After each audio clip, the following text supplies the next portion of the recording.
Are you a family of 4 with more money than sense? Then why not plan your next vacation aboard the Star Wars Galactic Star Cruiser? Your journey begins being hauled away in a windowless truck as you experience what it's like to be held hostage. You'll enjoy such amenities as blue milk, green milk, line dancing. If you tell my force, my achy breaky force, I might blow up like Alderaan. Bingo! The Rey and Kylo lightsaber duel. No! Our not-so-spacious accommodations, the brig. And when it's all over, make a mad dash for daylight and freedom. The Star Wars Galactic Star Cruiser. All the atmosphere of Star Wars, except without any of the fun. Yeah, how much does this cost anyway for a family of 4? $6,000? For what, line dancing and bingo? You gotta be an idiot to pay that much. I could do 10 weekends in Vegas for that kind of money. Fade out. We can go see a Doctor Strange movie. Oh no. What happened? It fell. It fell? Oh, he doesn't know. His ice cream fell. Yeah, the kitty cat is eating ice cream. Off the floor. Like a trash panda. He's a trash panda.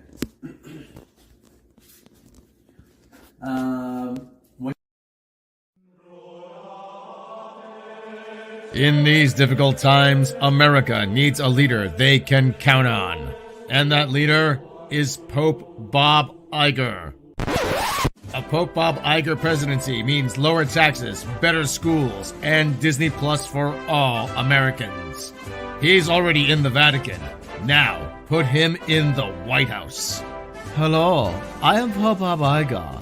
Not only do I want to be Pope, but I want to be your president.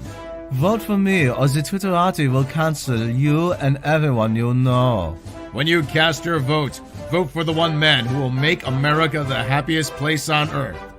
Pope Bob Iger. I have Baby Yoda's vote. What about yours? I am Pope Bob Iger, and I am approving of this message. Universalists are attacking America by eliminating the American way from Superman's creed. How are they doing that? By enlisting the help of George Takei, Mr. Sulu. The Universalists won't stop at Superman. They got their sights now on James Bond. The Universalists are now trying to recruit an LGBTQ actor to play James Bond. James Bond walks into a gay bar, but should he? No, they don't want him. Make sure you go to my Galactic web shop and enter code GAYSUPERMAN for 25% off your next order. Coming up on the CW, it's prom night, and love is in the air.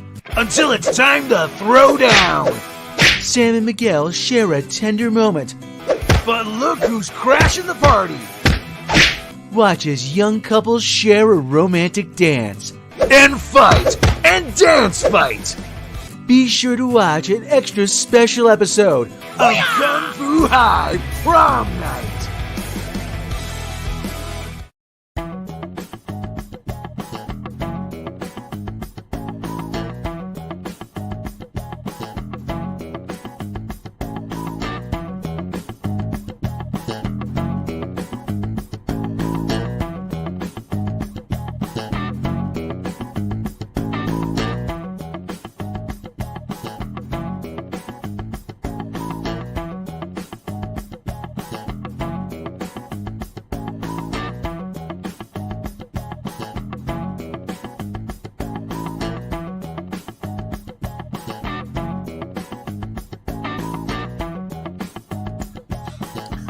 Hey everybody, I'm listening morning WNBC. How's it going out there? Oh boy. Coming up, the movie of the decade has finally landed. Let me checking the levels here. We have the movie, probably one of the best movies ever that has landed on, of all things, Paramount Plus. Well, you know what? Everybody's allowed at least one.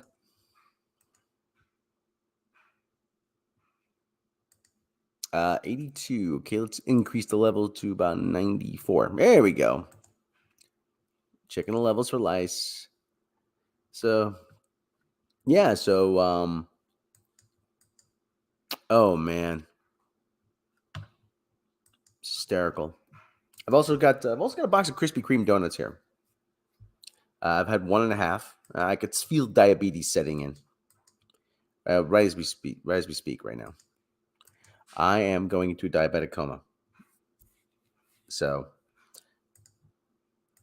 God, Obi-Wan Kenobi is over mercifully. Strange new turds are still going and going horribly. Brother. What else is in the news? The guy from Green Day renounces his American citizenship, or says he is. Well, here's the thing, though. I'll talk about that in a minute, okay? But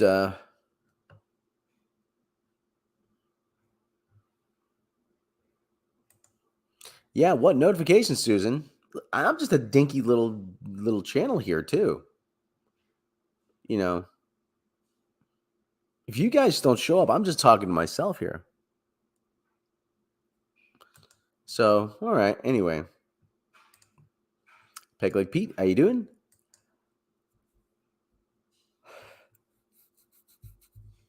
So anyway, oh my God. Like I said, once in a while, a movie comes along at the right time and right point in history. And that movie is Beavis and Butt-Head Do the Universe. Oh my God. It is exactly what I can't remember when the last time I actually saw a comedy was. Okay. You know, it's oh my, it's kind of hard. Mike Judge really outdid himself here.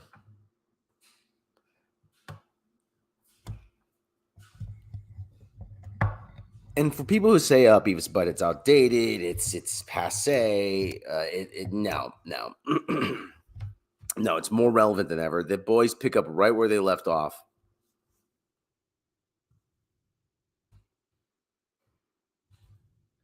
And it shines a light really on a lot of the foibles of society and a lot of the really stupid elements that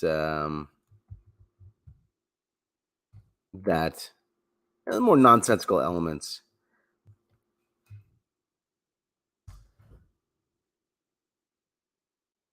And the other thing too is that they just pick up right where they left off. I mean, that's the thing. They really do. They pick up right where they left off. And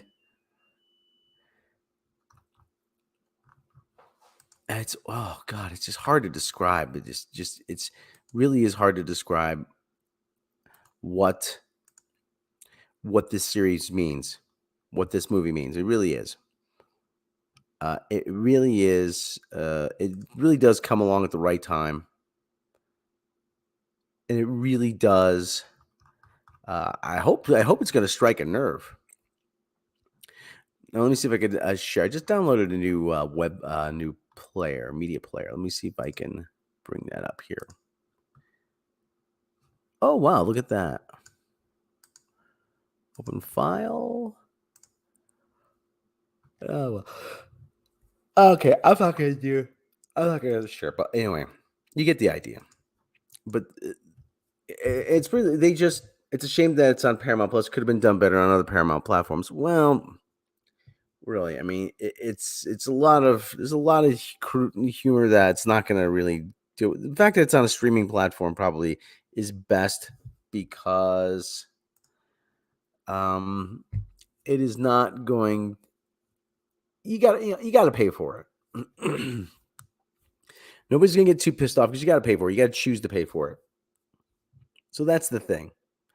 It's a little bit more freeing, you know. Besides, they're paying for it, you know.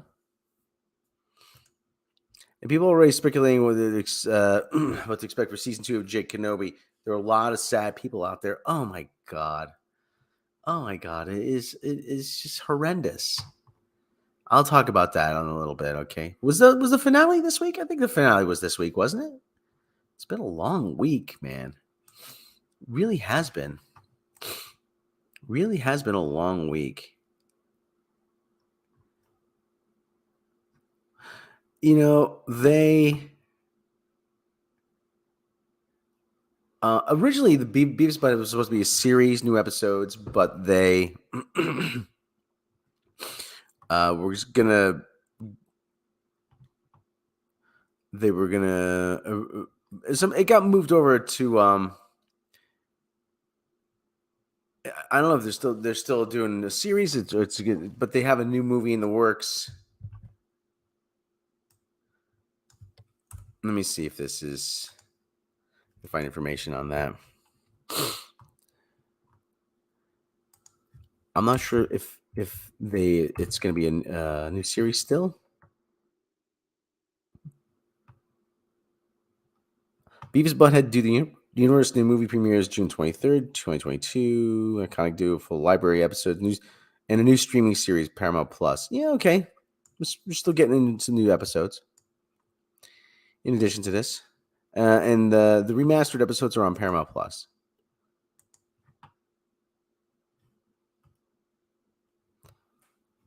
But dear God, the boys pick up right where they left off. I'm afraid I only know Beavis and Butthead from Mecca's soundboard. Andrew Helm, oh my God. Find yourself some episodes. I mean, they're hysterical. They have a certain take on things. Either things are cool or they suck. But again, this movie shows you what well-crafted satire looks like. And there are few people that can do it as well as Mike Judge. The other guys who can do it well are Matt and Trey. Mike Judge, Matt and Trey.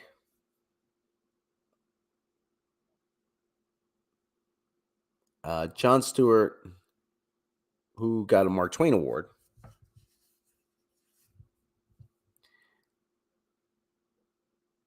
But the whole thing about Beavis and Butthead, like I say, you could say it's immature, it's sophomoric, it's idiotic. Yeah, that's the point.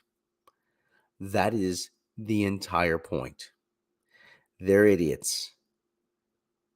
But they have a certain wisdom to their stupidity.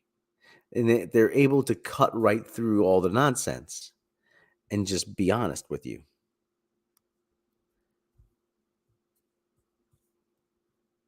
There's a great scene. It's on Twitter. Let me see if we can find the video from Twitter.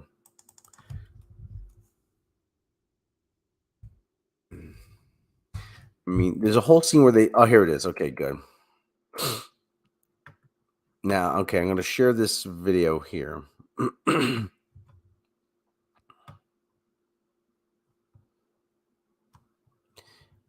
Mike Judge, he also wrote Idiocracy. Wrote and directed Idiocracy, which is a great film.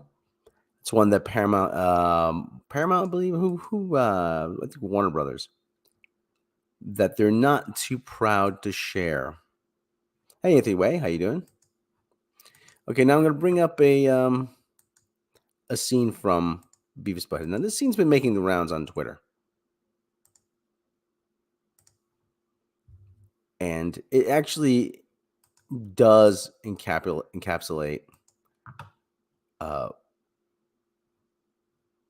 what this... It does encapsulate, really, the whole idea of quote-unquote white privilege. Now, watch. Okay? This is a classic example of white privilege, and you both have it. What's that? Okay, can you hear that? Is the audio coming through?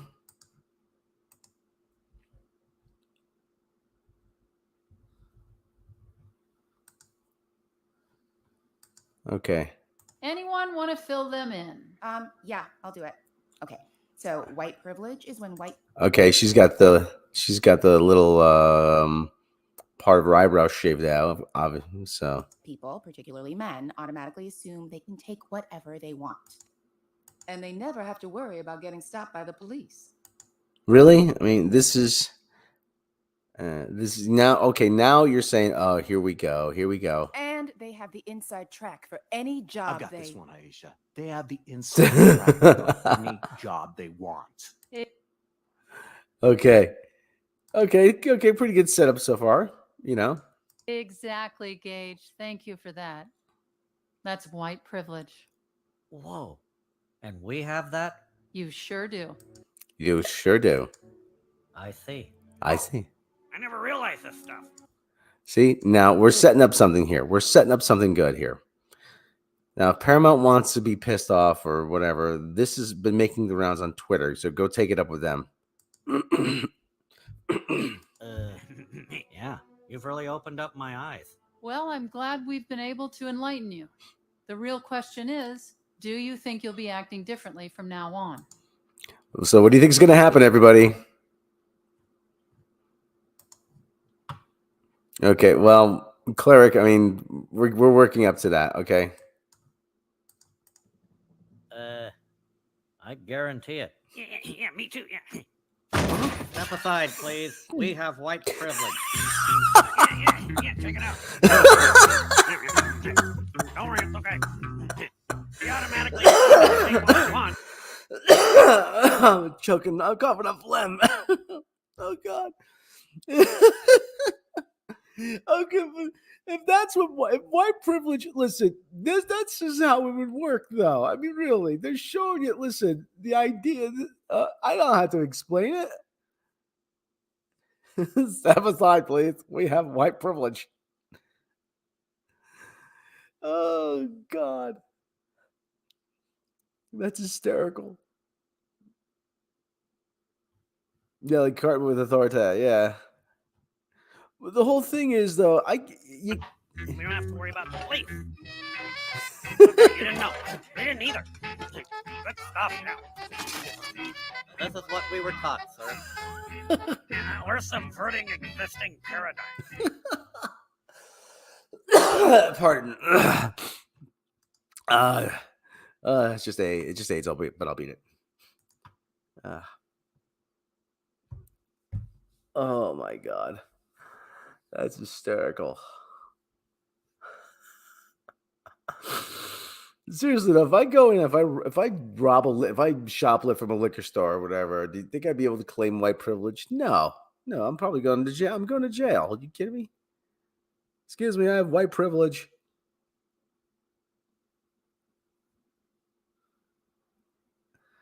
Oh my God.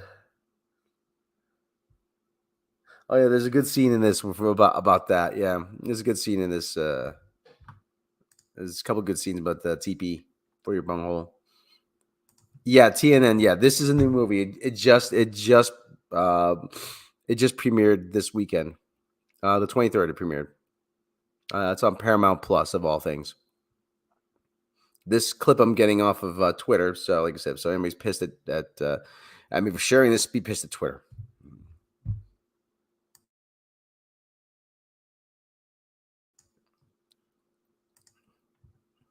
Oh, it's a very good movie. It's very good. Yeah. So, okay, let's watch the rest of this clip.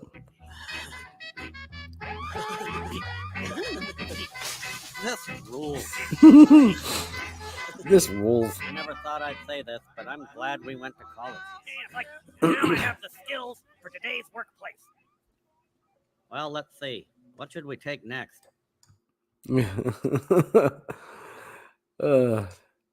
Yes, they did, Cleric. Yes, they did. Can't Mike Judge write for Star Trek? I wish he would. But they don't want anybody who knows anything about Star Trek. They don't want anybody good. They want people who are obedient. Way better than the new Jurassic Park. I just watched JP in the theater. Glad I didn't pay for it. Oh, sorry to hear that. Let's take that car. But that's a police car. Beavis, you dumbass. Didn't you hear? We don't have to worry about getting stopped by the police. Oh, yeah. Yeah. Okay, Beavis, let's tear ass.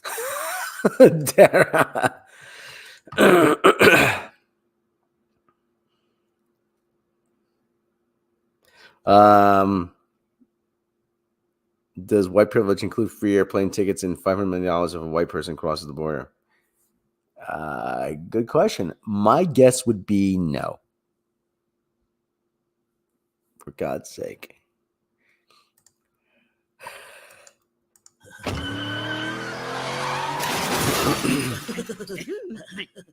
Yeah. Cool. Don't move! Sir, maybe you didn't know, but we have white privilege. Get your hands where I can see them! I think the problem is you're just uneducated. Oh my God. And this is just the tip of the iceberg. This is just the tip of the iceberg. Look at that bed. Oh my God. Think about it. The leader's name is Butthead.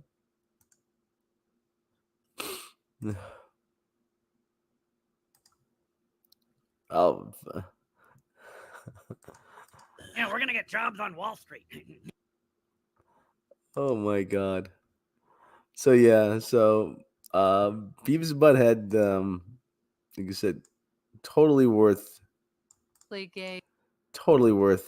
watching. Whoa. Find it. It's very good. It's great commentary on today's on a lot of things. It is a movie we desperately need because everything's gotten so serious lately. We all need a laugh. We all really do. Well, that's the thing. You can't cancel him. He's one of those guys that's uncancelable.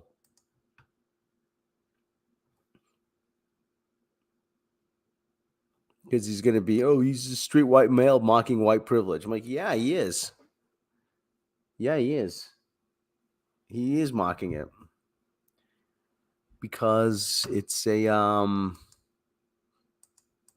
listen, like I said, if I go into a liquor store and I rob it, I'm probably not going to, walk away. I'm going to either get shot or I'm going to go to jail. I had a friend who looked like Beavis and Butt, and his friend looked like Butthead with a beard.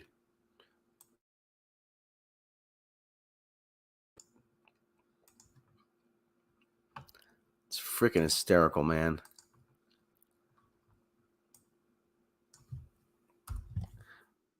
They have actually...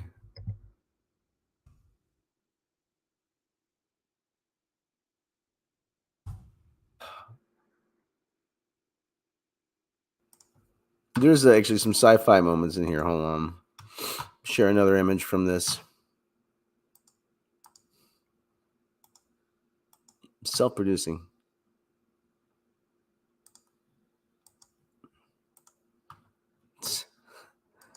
Smart Beavis and smart Butthead.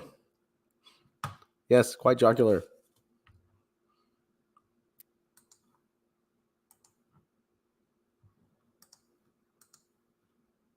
Oh, man. Access Media is going to get mental if this movie is very successful. I can already hear Don Lemon getting in a tantrum about this film.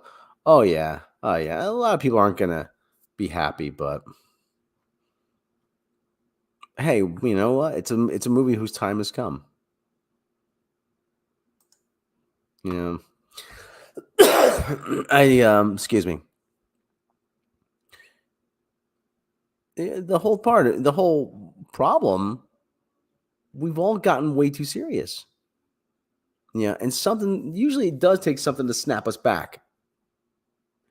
I remember in the 70s, everything was dour and serious, and everything. Star Wars snapped us back. We were coming off of Vietnam, Watergate, recession. Nobody was going to have any gas or jobs, and gasoline was going to run out. We were on the brink of nuclear war, and it was just a pretty bleak time, man. Star Wars gave hope to the nation. The USA hockey team won in 1980.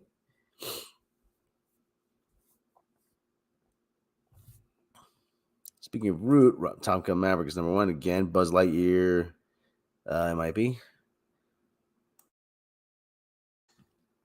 You guys want me to talk about Buzz Lightyear?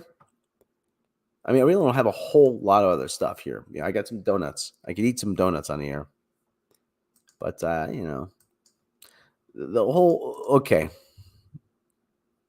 Is that Roger from American Dad? No, that is Smart Beavis and Smart Butthead. You'd have to watch the movie to really to understand the whole idea behind that.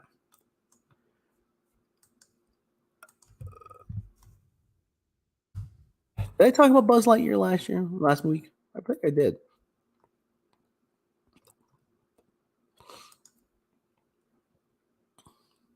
No, it's more than just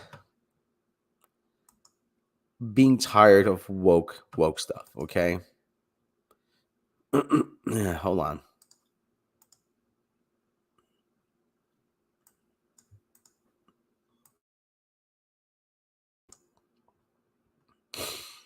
It's got a little bit more than just being tired of woke stuff. Yeah, listen, this is okay, fine. There's a gay kiss in this movie.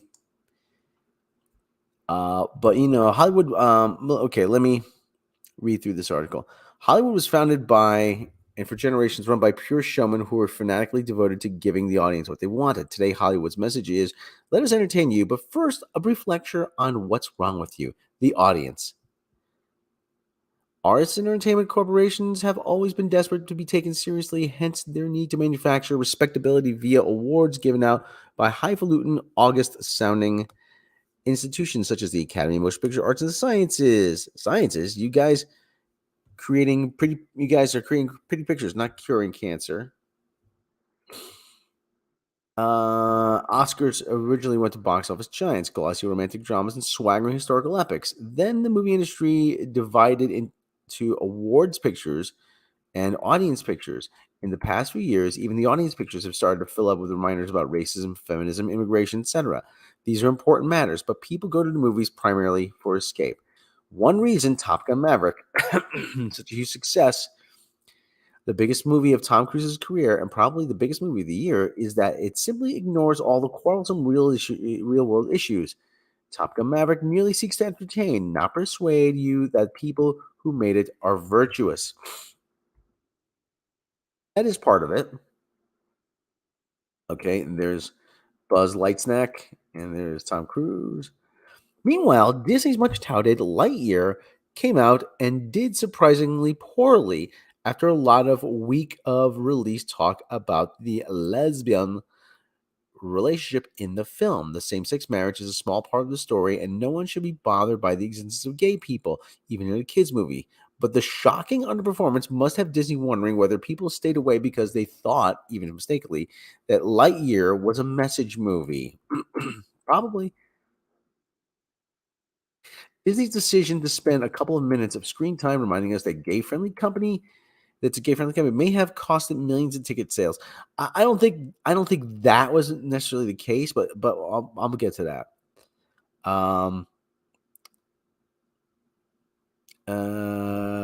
For what was supposed to be its annual Pixar mega blockbuster, Disney has to consider the idea that there may be many Pixar fans who have no problem with gay marriage, who nevertheless would prefer the matter be left out of kids' movies. Disney also chose a side in the Florida dispute about teaching sexual orientation to little kids, and it may have damaged one of the world's most valuable brands. Okay? Oh, there's a little kitty cat there. James Patterson, the quintessence of popular writer the quintessence of a popular writer who doesn't care about sending a message, was swamped with criticism when he suggested white male writers in Hollywood are victims of just another form of racism. That sounds dumb on the surface, but every producer in Hollywood is loudly proclaiming his commitment to inclusivity, which is another way of saying that he desperately wants to hire people other than non-handicapped straight white males. TV networks are proudly announcing new requirements that, for instance, CBS, at least 50% of its staff writers be members of minority groups. Once hired, such staffers often push for stories about pressing social problems.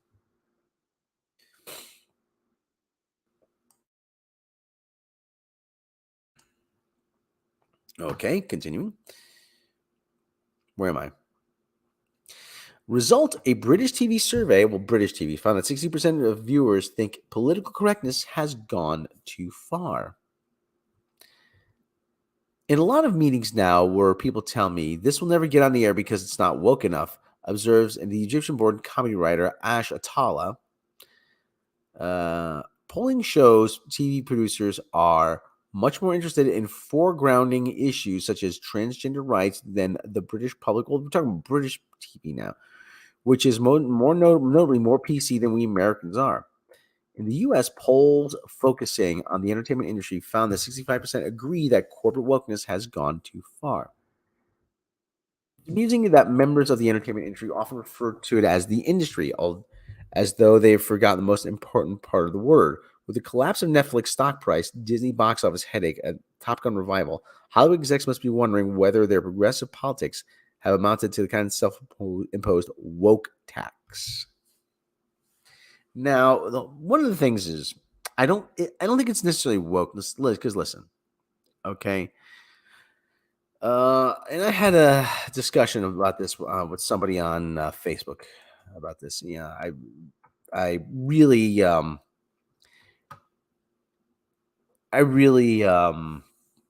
took issue with this kind of thing for a moment. Now, this person on Facebook, I can't remember who it was, claimed that, oh well, this is supposed to be something in the '90s that Andy would have seen. They wouldn't have a lesbian couple in the movie in the '90s. Well, okay, maybe not in a kids movie, but I remind them, hey, listen, just play devil's advocate for a moment. Friends, the most popular sitcom at the time, had a lesbian couple. Oh well, no, but they weren't married. I'm like, yeah, they were married, and they had an episode where they got married, and they were raising a child together, and they gave a child a doll to play with to quote unquote subvert gender norms. And this was all stuff in the '90s. This is all, but I understand. Maybe not a lot of people remember that. I don't know why I do, but at the same time, this is all stuff we should have moved past.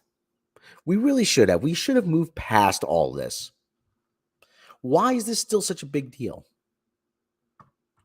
Why are we wasting time with this? I would enjoy a lesbian Romeo and Juliet, but I know women who don't like that as entertainment.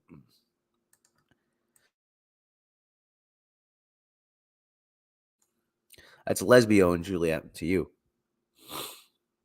Oh, the other problem about this is, did anybody really want a Buzz Lightyear movie? Nobody really wanted a Buzz Lightyear origin story. And let me head over to Rotten Tomatoes to see what this is doing. Because from what I know, this is not supposed to be a very good movie. Actually, it's getting pretty high scores here. This might be a good movie, for all I know. I haven't seen it. I can't comment on the content of the film.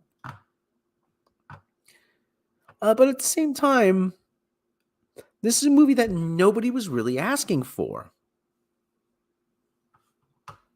I don't see anybody really saying, I'm wondering about the character that the toy Buzz Lightyear was based on.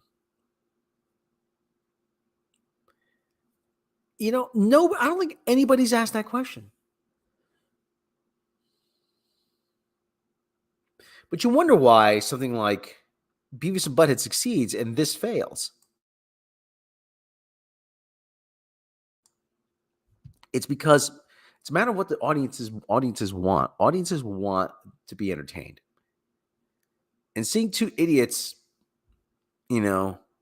go around and like, whoa, that was cool. That's far more entertaining than whatever Lightyear saw in them. Like I said, it's the way that this was described to me was the movie Andy watched in the '90s that made him fall in love with the Buzz Lightyear character. Supposedly, this is Andy's Star Wars. That's right. Beavis and Butt-Head doesn't suck. Yeah, they're cool.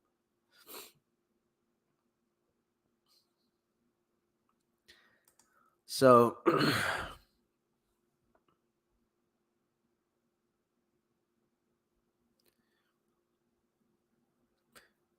but I just don't understand the thinking. I mean, like I said, the now Disney's to me is getting at Disney and other companies, they're getting stuck in this loop of prequels and unwanted origin stories.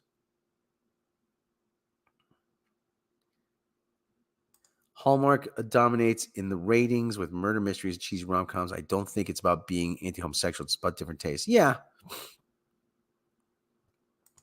Is Beavis and Butt-Head beyond its time? No. No, it's not. There's still plenty for them to make fun of, and they show it.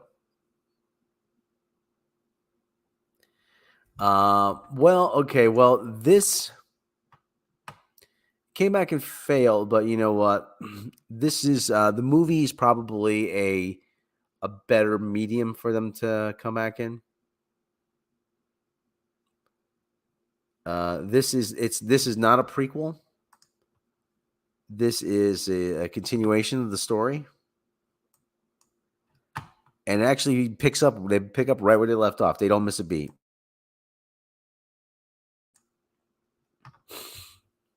Even the failed show, even that was funnier than what we're seeing today.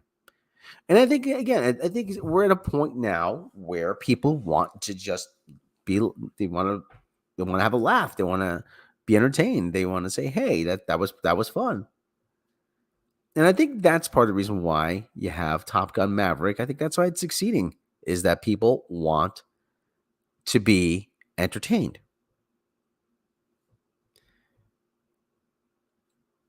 And it's not a stop. The old adage of if I wanted to be preached to, I'd go to church holds true.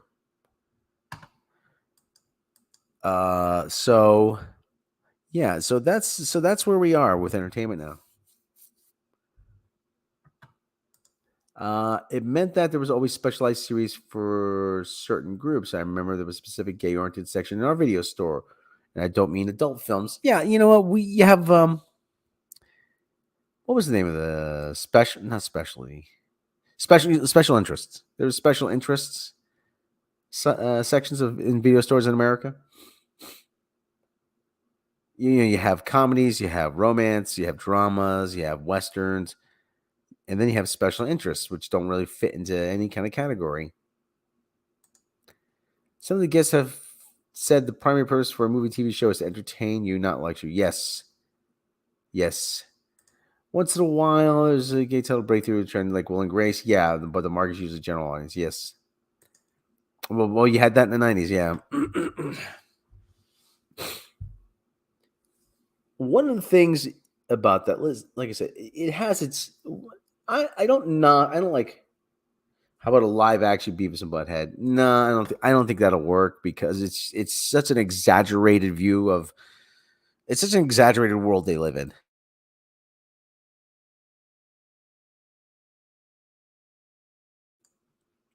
Beavis and Butt-Head are it's a satire of life in Middle America, and it is but it's still an exaggerated world they live in. You know, it's and their take on that world is what you like to see. Granted, it reflects ours, but it's still ramped up to whatever degree.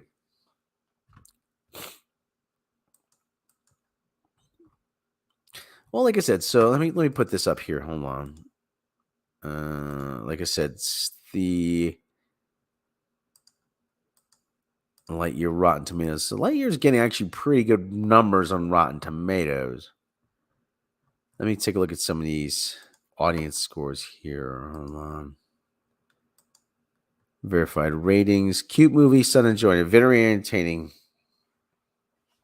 Funny, really good story. Lightyear origin story I needed to know about Buzz. I love that. Socks, only dreaming quality. Disney's really losing their touch. bit slow, kind of sad storyline, great audio graphics. Story wasn't great, wasn't what I expected.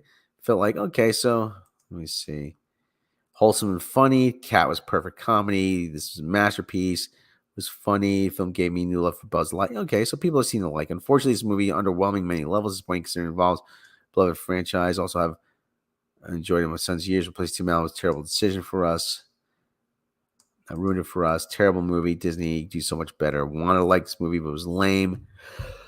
What's the reason to get invested in the characters? You were just told to, with the exception of the cat. Well, that's the other thing. And listen, one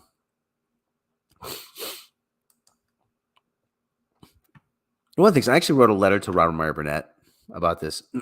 So, is it the Gen X Ferris slacker culture? Not so much the Gen X slacker culture. It's you take a look at Beavis and Butt-Head could fit into pretty much any contemporary setting. I'm pretty sure if they were around in the 60s, like they'd be like, whoa, it's a hippie. Yeah, it's a hippie. Yeah, let's get some. Hey, you boys want to smoke some grass? Why would I want to smoke grass? Yeah, I mean, like, get the lawnmower out, And,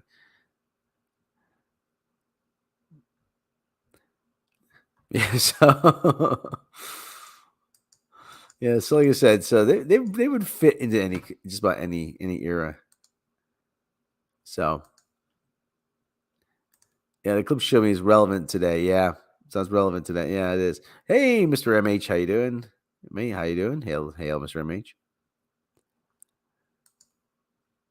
And that clip will be relevant in a few years from now. Okay. Listen, do I really want to talk about the Billy Joe Armstrong? I'm not sure.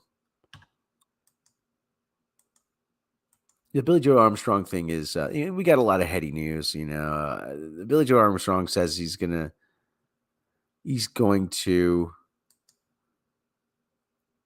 renounce his U.S. citizenship. I say, listen, if that's what he wants to do, then I'm not going to talk him out of it. Okay, fine. Go right ahead. Beavis and Butt-Head would be hilarious with a hippie that says, make love, not war. Okay. So, oh, God. Okay, now, strange new, let's do Trek. Hold on. Episode 8. You got to play the Trek bumper. Just a moment.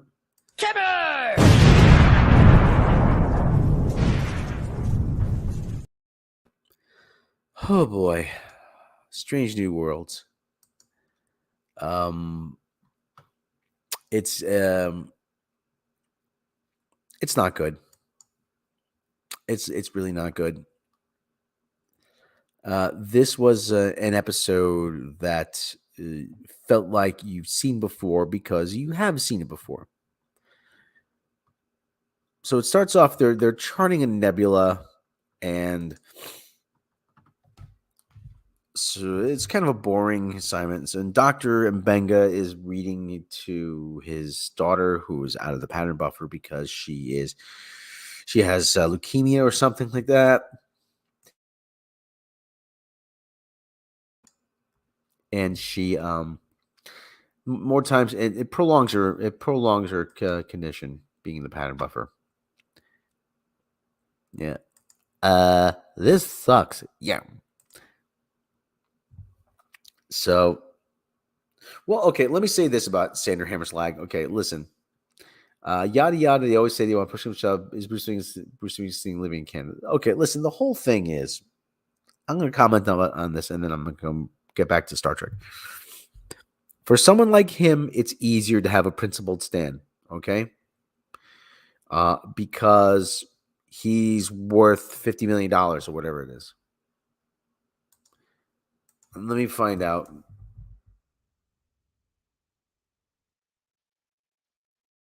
Yeah, net worth. Here we go. Yeah, he's worth $75 million. It's a lot easier to have a principled stand when you're worth $75 million. Just like I said about a couple years ago when Susan Sarandon said, oh, well, I think voting for Trump will bring the revolution fast. I'm like, yeah, you know what? The country goes to hell. You go live in London, and you have a house in London. You have a house in Rome. Billy Joe Armstrong gets a flat in London. What about the rest of us? You know?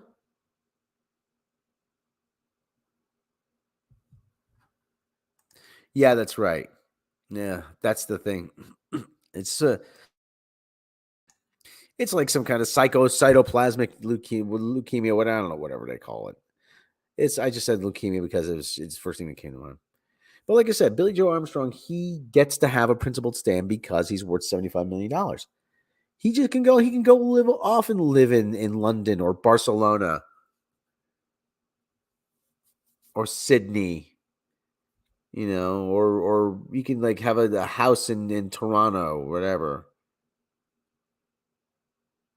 Guarantee you, if he's seriously, I guarantee you, he has a house in London. Let me see.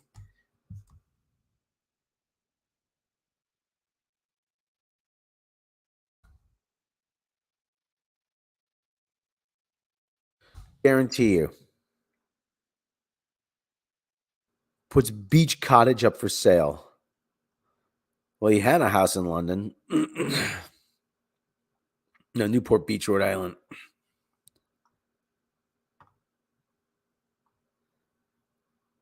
Okay, yeah. It was in Rhode Island. But still, though, it's Patriot doesn't flee. Spineless Coward does.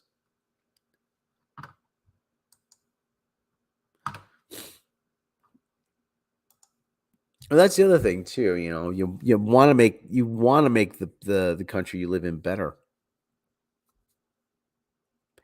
I'll say I wouldn't mind the experience of living in another country for a while.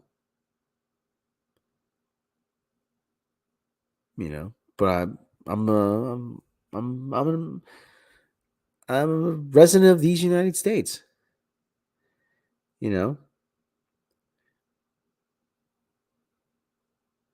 Pat Cooper, the comedian, once said about that. He said, when hey, if we go to war, I'm not fighting for Italy, okay?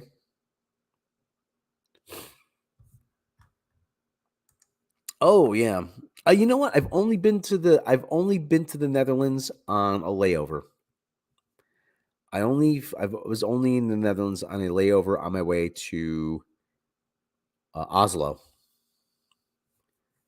I walked through Schiphol on my way to get a KLM connecting flight, and I'm walking through. I'm on those big people carriers. Damn it! I need a glass of water. I'm on those big people carriers that say, mind your step. And I look over and I see that there is a casino and there's a bar. And I said, wait a minute. There's a casino in the airport and there's a bar in the airport. And the bar is in the casino. And I just said to myself, wow, the Dutch really know how to live. I may stay here for a week. So not saying in Amsterdam, since in the airport. So, yeah. Someone said, "Oh, did you go to red light district?" It says, "No, I didn't go to red light district. You went to Amsterdam." No, I had a layover in Amsterdam. I was there for 90 minutes. Enough time to go through the transfers line and get my connection.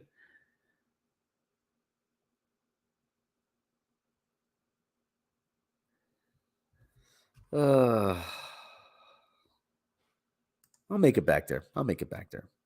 Yeah, I'm going to make it back there. But anyway.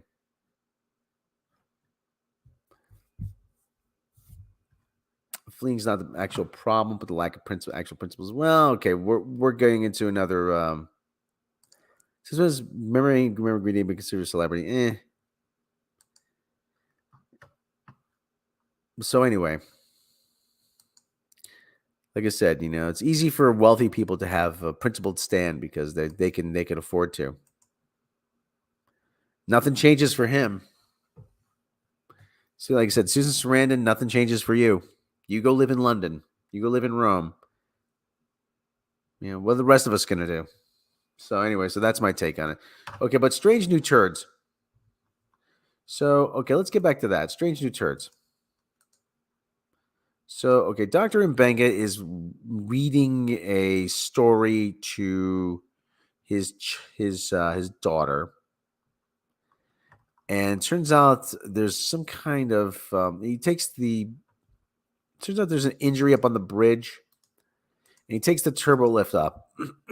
And it opens up, the doors open up, and you see everything has changed. Everybody's wearing this medieval garb.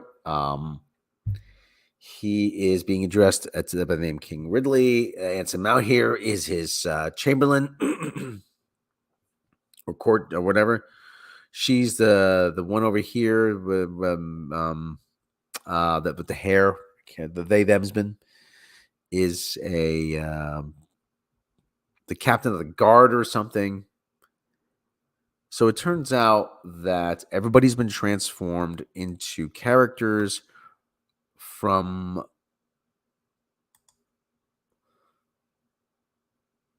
a storybook.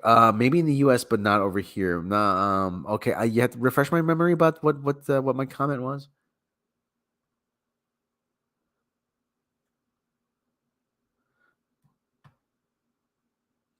Yeah. So actually, you missed the senior stakes. You missed the bumper. I'll play the bumper again. Hang on a second.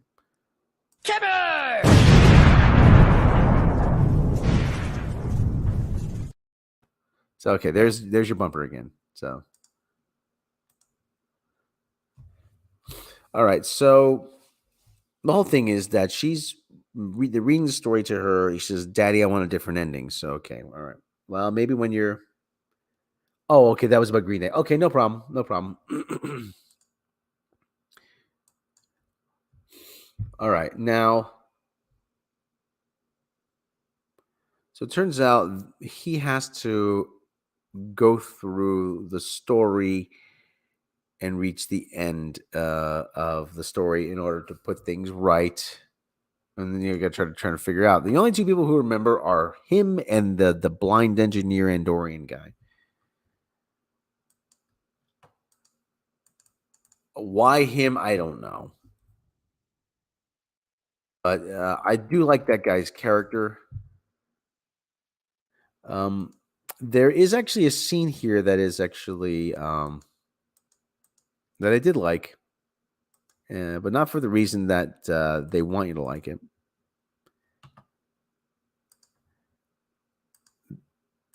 This is Christina Chong. She plays Lan. You see, just say Lan. Lan Noonien Singh. It's first of all, it's a dumb name.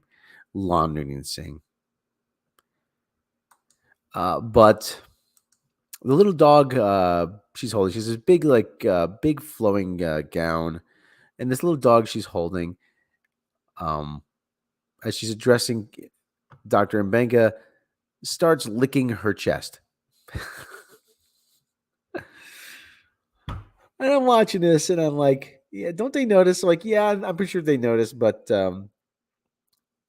said, okay, no, this is the take we're going with.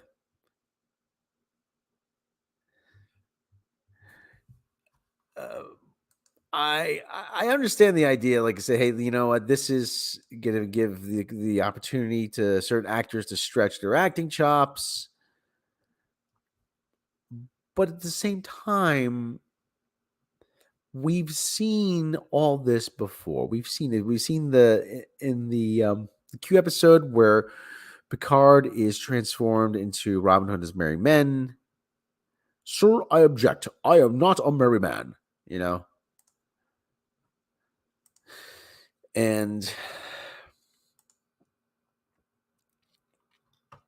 it's been done several times. It's been done on holodeck episodes. It's been done on. It's just been done. It's just been done before, and this is a bottle episode. You can tell that they're running out of money, that they spent all the budget. So But oh god, this was probably the worst moment of the whole thing was that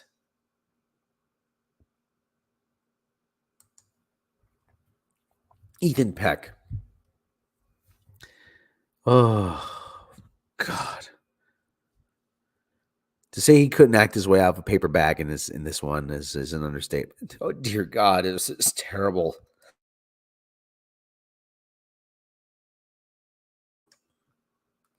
How does the blind Andorian engineer guy see? He has a good crew around him.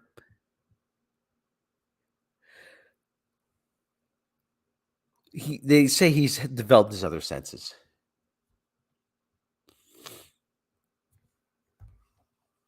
But Ethan Pecker Spock, he cannot act.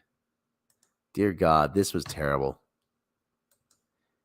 And I'm like, this is 50. And I'm like watching. I'm like, how much longer is this? We got more. It's not over yet. Okay, so what happens is, there's a big thing about the Mercury Stone. Turns out Dr. Mbenga's daughter is the quote unquote Mercury Stone.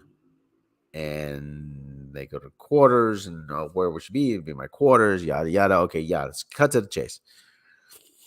Turns out the nebula they were serving is some sort of sentient life form.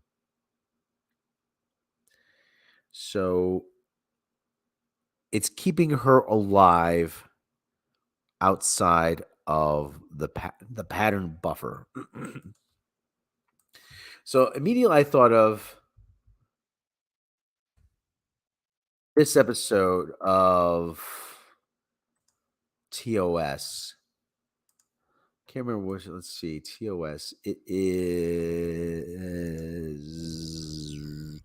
Eleanor. Was it Eleanor Donahue was actually in it. Eleanor Donahue is actually very good in this episode. And come on, where's the? So, okay, here's a. Okay, I'm trying to think. Trick Tapestry. Where the frick is the thing here? Okay, it's called Metamorphosis.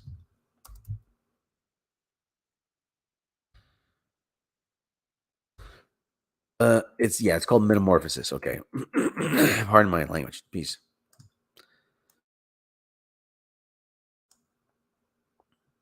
Yes, Metamorphosis.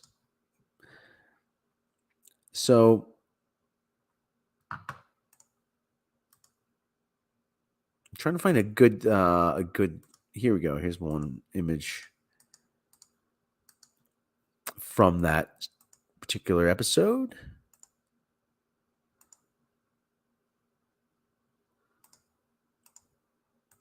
Because there's you have William Shatner, you have DeForest Kelly, and the lovely Eleanor Donahue. So the fart cloud was keeping her alive, and they merged together, and it was keeping Zevran Cochrane alive.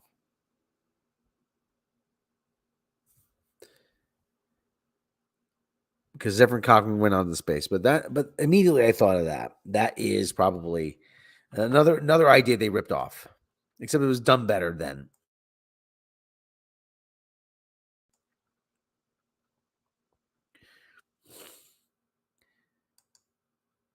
So, but the fart cloud is keeping the daughter alive by inhibiting her disease. And so the fart cloud says, we can communicate with the Andorian, but it might kill him, but be gentle. Okay, yada, yada. Okay, fine.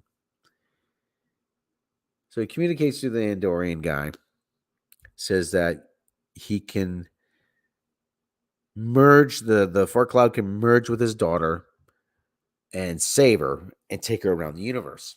I'll be right home. Let me get a drink or something. A little tickle in the back of my throat. Get some Bushmills whiskey on that sucker. I'll have a little coffee later. One thing I learned is if you have a sore throat, gargle whiskey. Good God.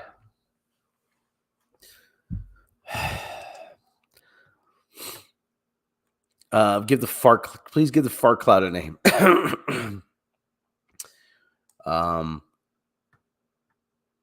Fart cloud is funny and wrong to say. Fart cloud. So okay, the fart cloud wants to merge with the daughter to keep and then cure the daughter's disease, but she'll go off and live with the fart cloud. Damn, I'm just getting over a cold, so excuse me. So okay, you have to decide, my daughter. You have to decide. Okay, fine. She decides to go off with the fart cloud. So she merges with the fart cloud. Daddy, it tickles. Haha. Okay, very funny. So she merges with the fart cloud, and then within an instant, she comes back, and she's aged 20, about maybe 15, 20 years. And then everybody gets put back to normal. Nobody has any memory. As far as they're concerned, they've lost 5 hours of their life. Okay, it's kind of a sweet moment that they reject, but they with the father and the daughter, and father finally has a cure for the disease, and okay, but at the same time, it's like I said, you feel like it's all been done before. Yeah, we lost an hour of ours. Like I said, it's all been done before. It's all been done. There's nothing original about this, and it's been done better. But again, they're stealing ideas. Hey, let's pilfer this. Let's borrow that. I got no problem. Listen, if you're inspired by something, I have no problem with that. But take it and try to do something else with it.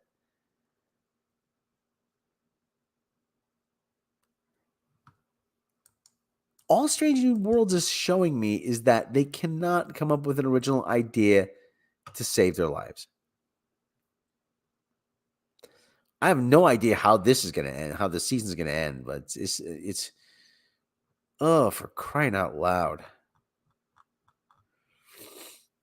This is getting it's just boring now, it really is. And like, and the people who say, "Oh, I love Strange New Worlds. I love it. Oh, I love it, love it, love it."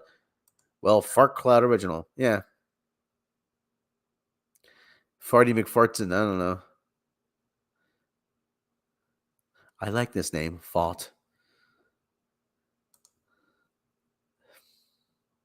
Yeah, new track, boldly going where everyone has gone before. That's right.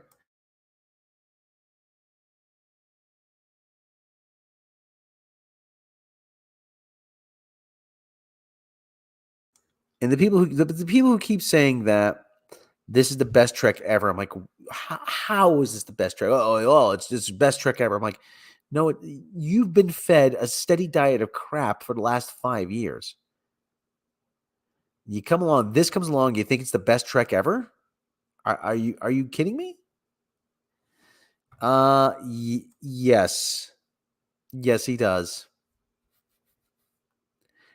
Alex Kurtzman is a cultural locust.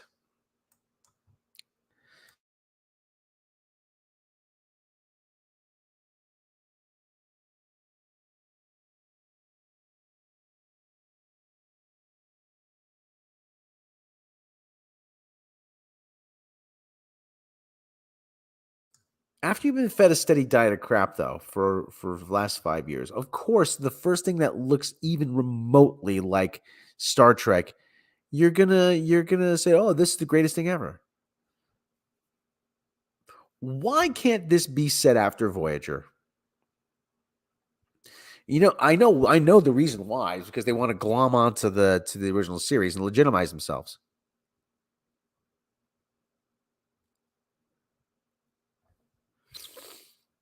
But why can't we have a Star Trek series set after Voyager? That's what fans want. Oh, well, Discovery went to the future. I'm like, no, that's not what I'm talking about. The cat's crying for some reason. I guess see what the cat's crying about. Ah, son of a bitch. Oh, the kitty cat's crying.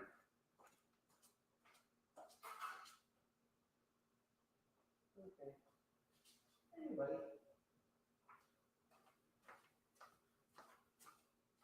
He's probably hungry. He's probably hungry. Lon, probably. Probably got the name from Lady Khan. Lady Khan. Lon.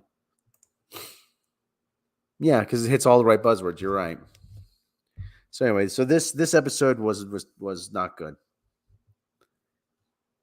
No, his Agent Orange Cat is sleeping on the couch. He's fine. He's fine. Okay, so all right. So Strange New Turds, still a turd. All right. Okay, so we're up on 1 hour. Okay. I don't have any animal news prepped for me. Let me see if I can find some while I stretch. Steam is having their big summer sale. I've already bought a game here. Wilson County Animal Shelter. Let me see. Animal news here. Looking for some animal news. Oh, this is Trumpet becomes first bloodhound. Oh, hey, buddy. Agent Orange Cat came to say hi. I don't have a camera hooked up otherwise. I would put the camera on him. Hey, Agent Orange Cat. How you doing, buddy? Oh, that's sad. Dead penguins are washing up New Zealand shores. Yeah, buddy? You hungry? Looks like I think Agent Orange Cat wants to be fed. Okay, buddy. We'll get you some food in a minute. Did you buy a pinball machine? No, I did not. Did not buy a pinball machine. Yeah, for those if you're coming out west if you're in the Las Vegas area, head to the Pinball Hall of Fame and Museum. This is actually probably one of the things, you could easily get lost in there, spend an entire day in there. Let me just bring up an image of it. Now, I didn't take this picture, but just gives you an idea.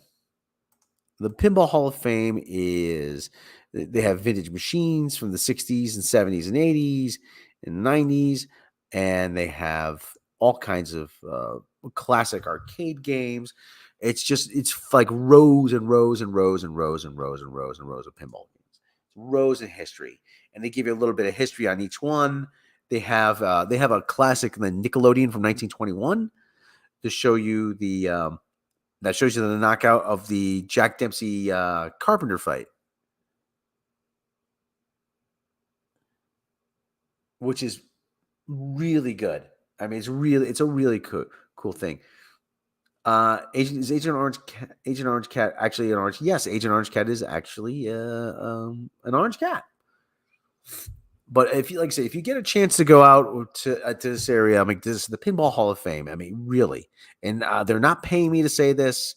Nobody's paying me to say this. I'm not getting a kickback. But this is actually one of the cooler things to do if you don't really like gambling or drinking or whatever. This is actually one of the cooler things you can do. Yeah, I do miss arcades too. Yeah, I love video games, but you know what? Just seeing all the old classic machines and it's really cool. They had this old vintage baseball game that I play. You guys probably heard me talk about it. When I was a kid, I used to go to Lake Compounds in Bristol, Connecticut, and before the renovation, they had a pretty big campground there, and they had a lake, and they had cool, awesome, but substance. And they had a lake there, and they had and everything else. And sometime in the mid '80s, the Hershey Company bought it and they renovated it. But before the renovation, they had by the lake, they had a stage, and they had country music guys playing, and they had a building which was their arcade. And they had in that arcade lots of old school vintage pinball machines and different kinds of arcade games. And one of them was, I think they did. I think they did have the Firefly game there. And they had a baseball game, which I remember playing as a kid in that arcade at Lake Compounds. Let's see if I could bring up an image. There. Oh, there. Okay. Oh, yeah, there it is. Actually, it's a little bit different one. This one, actually, they did. There's a couple different versions of it.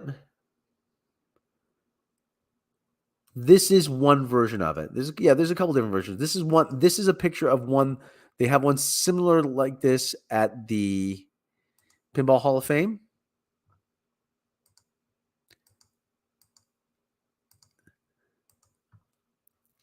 So there you go. Upper deck. See, you press the ball. Steel ball comes out of here, and you have different flaps here. There's a bat down here that you can't see. You have a bat down here, and you press a button. It swings the bat, and you hit one of these. And there's runners up on top here in this area that advance around the bases. Here's a little bit better picture of it. So, okay. Here's a little bit better picture of it. So, but this was a real like walk down memory lane for me. So this was actually really cool for me because I have very fond memories of playing this particular game. As you see, the runners are up here. They go move around on a track, and you have button for pitch, one button for batter. A ball comes out of here, and you get various hits, and you get runners. They advance around the bases. So it's actually really cool, really cool. And there's a whole history to that. That actually dates from I think from the early 70s. And they have a Big Lebowski pinball machine, which is bowling, which is actually really cool. I mean, there is just about any kind of flavor of pinball game you could imagine. And it's a really interesting walk down the arcade past. I have interesting game emulators, just casual. Okay, that's cool. So, like I said, there's a couple different versions of this game. But it's like I said, it's very interesting. And there's games with boxing themes, and there's games with space themes. Like I said, they give you a history of it. They have a little card with the history of it, which is actually pretty cool. So the Pinball Hall of Fame, actually, very cool. Very, very cool. You get a chance to check it out. Check it out. It's actually really cool. It's a nice place to spend an afternoon or an evening. So, okay. We're coming up an hour, 14 minutes. Okay. Well, I think we'll forego animal news this week, guys. So, okay, guys. Everyone. 20 people in the chat. I'd like to thank everyone for showing up. Substance D, Matthew Masuski, TNN, Clint Matthews, Senator Hammerslag, Senior Sticks, everybody, Andrew Helm, Cesario Japan, everybody who showed up, everyone who's has chimed in, everybody's watching along at home. As always, I'm Mary McCheese. I'd like to thank everybody. As always, I leave the stream up, Peg Leg Pete. I'd like to thank everybody. Everyone, have yourself a good rest of the day. Have yourself a good week, evening, whatever you do. Stay safe out there. We'll be back with more next week, or maybe we'll do another stream. We'll have animal news. We'll have all kinds of neat stuff for you. And we will catch you next time.